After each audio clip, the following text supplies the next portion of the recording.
Trevor moved from Waddy Forest, east of Karoo, to Bolgart in 1994 after purchasing a farm that many in the wheat belt considered unfarmable. There were major non-wetting soil issues, and this property was known as the worst in the state. Trevor was warned he would go broke trying to farm it. When we bought the farm, it was fairly run down. The previous owner ran a lot of sheep. He bought a lot of wethers in and was running up to 6,000 sheep, I think. And so he had big bare patches purely from sheep. So we brought that back down, probably to reality. Well, we have got one sheep somewhere, but not sure where it is. We've got 200 hectares of Tagasasti. We're running cows on that. We had up to 100 breeders, but we're slowly getting rid of them. Yeah, they're just not a big part of our income and do take a little bit of work, so yeah, but a lot less than sheep. And they do seem to do a lot less damage to the paddocks, especially the sandier soil. Normal cropping rotation depends on the better country.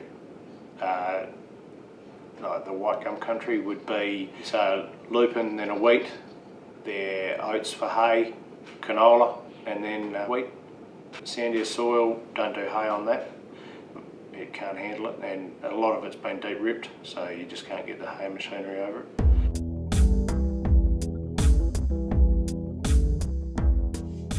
Our biggest challenge is non-wetting. We never used to dry seed, didn't have to, but nowadays there's a big yield penalty if you're not dry seeding. And in a non-wetting situation, dry seeding's not ideal, but the yield benefit is there. Wheatbelt Natural Resource Management funded Trevor to trial a 10-hectare site for clay spreading and to trial different techniques to incorporate the clay into non-wetting sandy soil. First off, we furrow sowing and then RTK auto steer, trying to sow into last year's furrows where the moisture is. That works to a degree, but we've found by clay spreading and spading has certainly helped. We had a go at moldboarding, but I don't think it's very suitable to this country. The paddock where the trial is in canola this year. It'll be in wheat next year.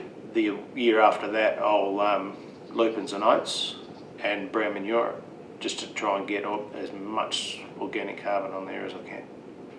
I could visually see, yes, it was worth doing the claying, but whether it was economically viable to do it, that was one of the main reasons to do this trial, to get some data to see, yes, if you put this much clay on it and incorporate it this way, you've got this much yield benefit.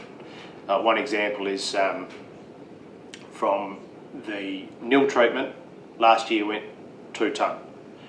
The 260 tonne per hectare of clay and spaded at 7 k's an hour went 3.6 tonne. So it's a 1.6 tonne increase, which, and that's 1 year, say at $200 a tonne in 2011. It's worth doing. So, and the year before was 1.2 tonne benefit, and that was a higher price. So in 2 years we've virtually paid for that clay spreading and spading. So from now on it's all profit, I hope. Hopefully the claying that I've done I'll never have to do again. There's claying that's been done in South Australia that's 35 years old.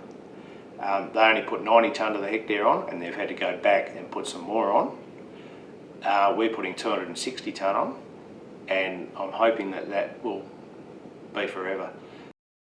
But after we're claying, because it's usually the weaker paddocks that we're doing first to get them into production, they're fairly low in organic matter. So it's all about keeping maximum residue on those paddocks to get them back up and get that organic matter growing, virtually composted.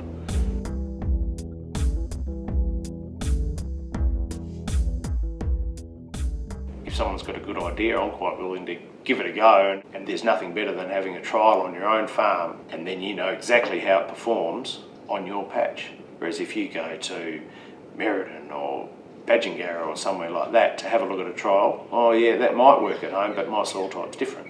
But you have a trial on your own farm, you know it works or doesn't work. So I'm quite happy to do trials here, and I'm quite happy for people to come and have a look at them, because I'm quite happy to share what I've learned. They dug a little pit there, like a little dam, and filled it up with dye, and then showed the water come through, like infiltrate into the soil. The nil pit, it just sat on top and it still hasn't really gone through, whereas this has gone through, all the way down there. So that the whole profile's wet up. That's what it's showing. Spurred on by the success of increased yields from the clay spreading trial, Trevor decided to try a more dramatic approach to improving soil health. Now we're looking into clay delving, which is bringing the subsoil clay up on top using a deep ripper or delving machine.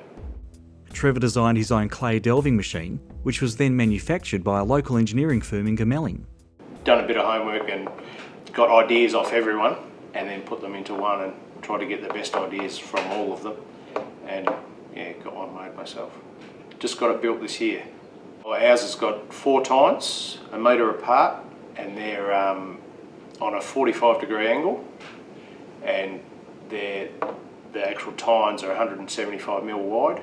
So the tine on the end of the clay digs the clay, and then the clay slides up the shank, and then lays it on top, and a bit falls off on the way up. So it's a major reconstruction of the soil, and it leaves the paddock fairly rough.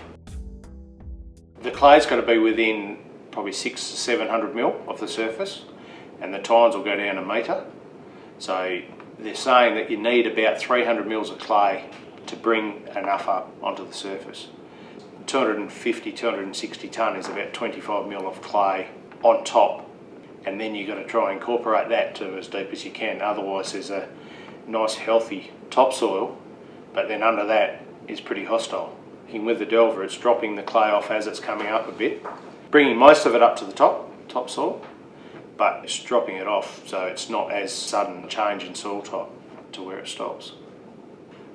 I think the benefit over actual clay spreading, because it's actually changing the profile of your soil and the whole structure of it very quickly, but stubble retention, controlled traffic does it over years, whereas the claying is instant. It's 1 year and it's changed completely.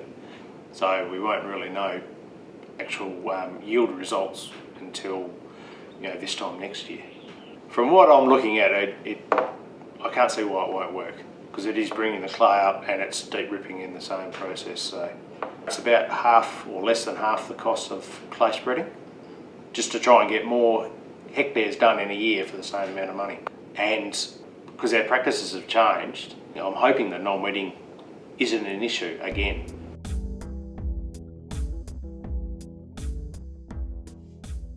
We've had field days here the last 3 years, and we've had quite a few. I'm hoping that non-wetting isn't an issue again. Probably be nearly 400 farmers through the gate over that time. So there is a lot of interest out there, but it's probably the guys that weren't here that should have been here, like listening to the field day, listening to the talk, to see how you can manage your sand or your non-wetting soils better.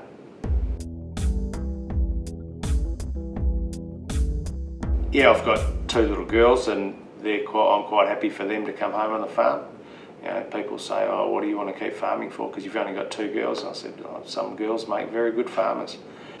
Yeah, but I'm thinking that, well, if I'm not going to do it, who's going to do it? So someone's got to farm the land.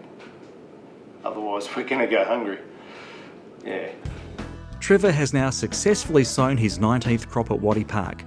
His willingness to take risks and experiment with new techniques in his farm system has combated non-wetting sandy soil and turned a dry, arid landscape into a productive farm. This is what makes Trevor Syme a Wheatbelt champion.